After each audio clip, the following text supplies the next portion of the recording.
Magandang araw sa inyong lahat. May sasabihin ako na baka hindi magustuhan ng ibang content creators. Hindi lahat ng mababang views ay kasalanan ng algorithm. Aray, pero pakinggan mo muna. Kapag mababa ang views natin, ang unang sinisisi natin ay YouTube, TikTok, o ang algorithm sa Facebook. Pero minsan, kailangan din nating tanungin ang sarili natin. Maganda ba ang hook ng video? May value ba ang content? Mapapanood ba ito hanggang dulo? Consistent ba akong nagpo-post? Ang totoo, ang algorithm ay parang salamin lang. Ipinapakita nito kung paano nagre-react ang audience sa content natin.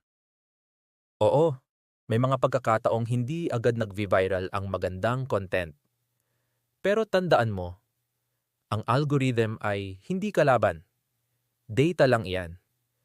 Kaya imbes na magreklamo, mas magandang pagbutihin natin ang content, pag-aralan ang audience, at magpakita araw-araw. Dahil ang creators na hindi sumusuko ang kadalasang nakikita ang resulta. Kung creator ka rin, comment consistent sa baba.